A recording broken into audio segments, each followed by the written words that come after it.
जय माता दी। दोस्तों, स्वागत है आपका अपने YouTube चैनल पर। आज हम बात करने जा रहे हैं माता रानी के छठे नवरात्रि की कथा के बारे में। छठे नवरात्रि की कथा पढ़ने से पहले यह महत्वपूर्ण है कि हम माता दुर्गा के 9 रूपों के बारे में समझें। नवरात्रि के छठे दिन माँ कात्यायनी की पूजा की जाती है। इस कथा का संबंध माता कात्यायनी की उद्रव, उनकी महिमा और उनके भक्तों को दिए जाने वाले आशीर्वाद से है। छठे नवरात्रि की कथा इस प्रकार है। माँ कात्यायनी का अवतरण और महिमा प्राचीन समय की बात है। एक महान ऋषि थे जिनका नाम कात्यायन था। वह बड़े तपस्वी और माता दुर्गा के परम भक्त थे। उन्होंने कठिन तपस्या और उपवास करके माँ दुर्गा को प्रसन्न किया। उनकी भक्ति से प्रसन्न होकर देवी ने उन्हें वर मांगने को कहा। ऋषि कात्यायन ने देवी से वरदान मांगा कि वह उनके घर पुत्री के रूप में अवतरित हो। ऋषि कात्यायन के अनुरोध पर माता दुर्गा ने वचन दिया कि वे उनकी पुत्री के रूप में जन्म लेगी। समय बीतता गया और धरती पर राक्षसों का अत्याचार बढ़ने लगा। खासकर महिषासुर नामक राक्षस ने तीनों लोकों में आतंक मचा रखा था। उसकी ताकत और आतंक से देवता भी परेशान हो गए थे। महिषासुर को ब्रह्मा जी से यह वरदान प्राप्त था कि कोई भी देवता या पुरुष उसे मार नहीं सकता। उसके आतंक से मुक्ति पाने के लिए देवताओं ने भगवान विष्णु और भगवान शिव की शरण ली। सभी देवताओं ने मिलकर मां शक्ति से प्रार्थना की कि वह उन्हें महिषासुर के आतंक से मुक्ति दिलाए। देवताओं की प्रार्थना सुनकर मां दुर्गा ने ऋषि कात्यायन के यहाँ पुत्री के रूप में जन्म लेने का संकल्प किया। उन्होंने मास के शुक्ल पक्ष की छठी तिथि को ऋषि कात्यायन के घर अवतार लिया। इसलिए उन्हें कात्यायनी के नाम से जाना जाता है। ऋषि कात्यायन ने अपनी पुत्री के रूप में माता का पालन पोषण किया और उन्होंने उसी समय यह वचन लिया कि वह महिषासुर का वध करेगी। आगे हम बात करेंगे महिषासुर के संहार के बारे में। जब मां कात्यायनी बड़ी हो गई तो उन्होंने देवताओं को महिषासुर के आतंक से मुक्त करने का संकल्प लिया। वह अपने पूरी शक्ति और तेज से सुसज्जित होकर महिषासुर से युद्ध करने लगी। महिषासुर के पास बहुत सारी मायावी शक्तियां थी और वह युद्ध में बार बार अपना रूप बदल देता था।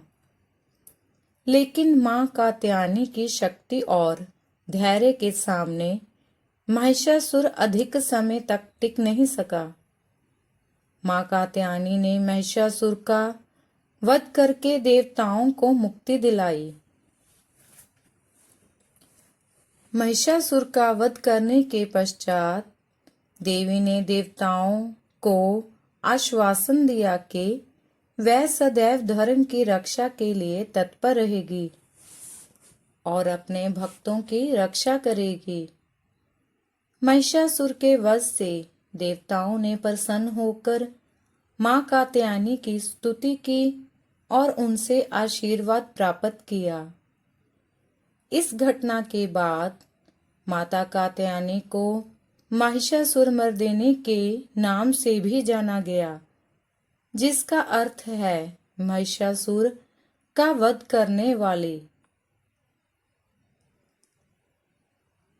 अब हम बात करेंगे कात्यायनी माता जी की उपासना के बारे में।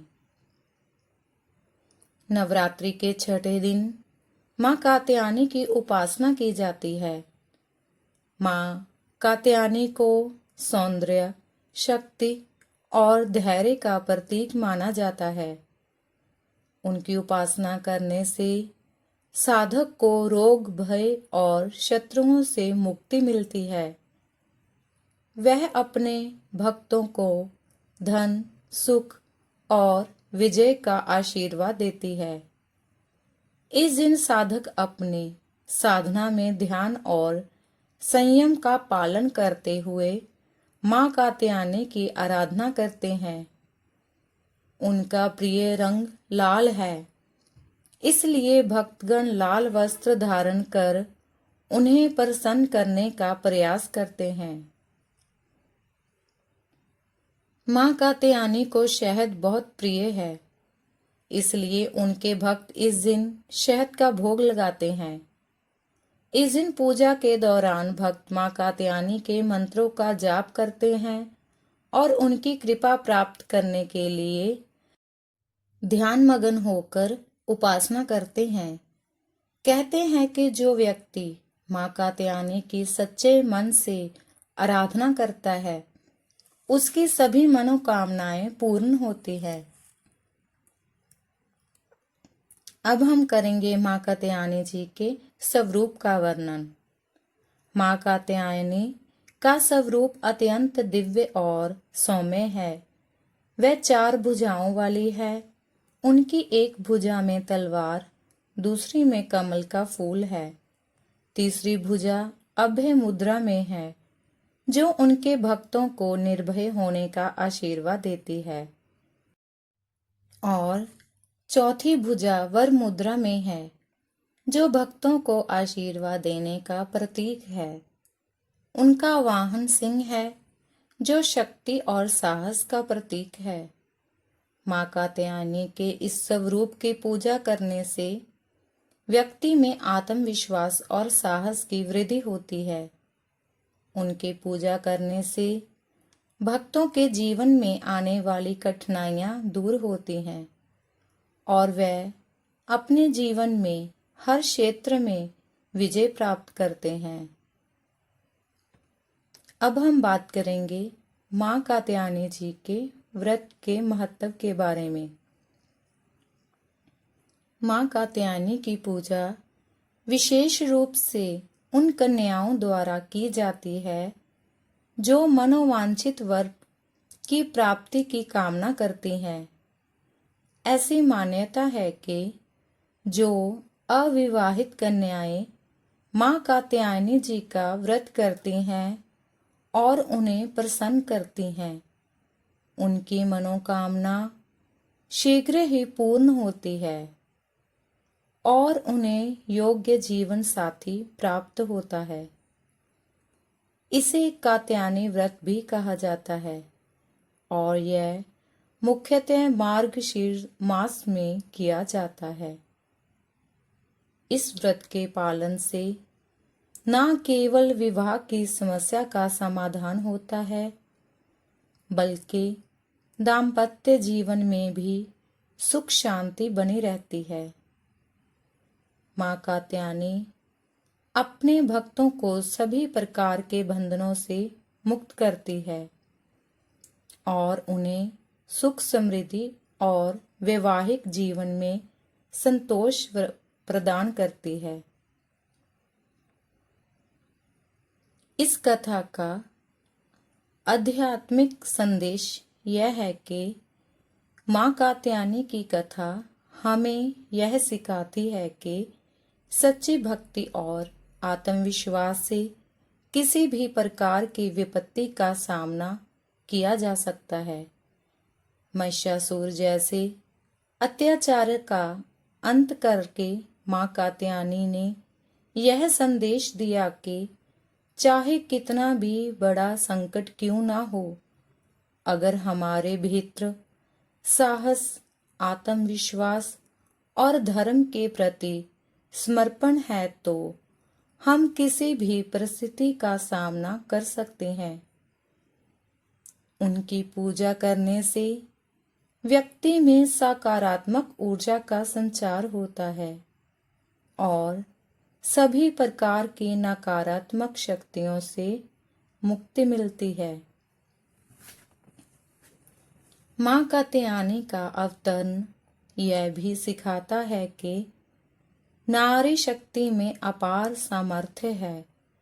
वह अपने भक्तों की रक्षा करने के लिए और अधर्म का नाश करने के लिए सदा तत्पर रहती है। इसलिए हमें भी अपने भीतर की शक्ति को पहचानकर जीवन की चुनौतियों का सामना करना चाहिए और धर्म के पथ पर चलना चाहिए। अब हम बात करेंगे कथा का समापन और उपसंहार के बारे में। छठे नवरात्रि की कथा माँ कात्यायनी के महिमा मंडन से भरी हुई है। उनकी पूजा और आराधना करने से व्यक्ति को मनोवांछित फल की प्राप्ति होती है, चाहे वह ज्ञान प्राप्ति की इच्छा हो, वैवाहिक सुख की प्राप्ति हो या फिर जीवन में आने वाली कठिनाइयों से मुक्ति की कामना हो। माँ कात्यायनी अपने सभी भक्तों की इच्छाएं पूर्ण करती है। नवरात्रि के इस छठे दिन हमें अपने भीतर की सकारात्मक ऊर्जा को जगाना चाहिए और अपने भीतर की नकारात्मक को दूर करने का संकल्प लेना चाहिए और माँ कात्यायनी से प्रार्थना करनी चाहिए कि वह हमें अपने आशीर्वाद से जीवन में आगे बढ़ने की शक्ति दे।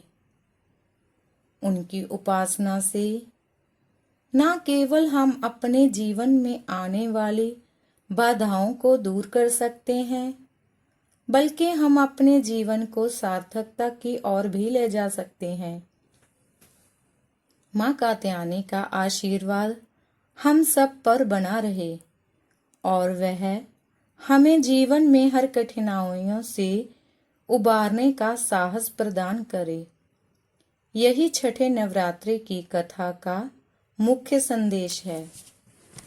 दोस्तों, अगर आपको हमारी यह वीडियो अच्छी लगी तो वीडियो को लाइक करना ना भूलें, चैनल को सब्सक्राइब जरूर करें और अपने रिश्तेदारों और मित्रों को शेयर करें।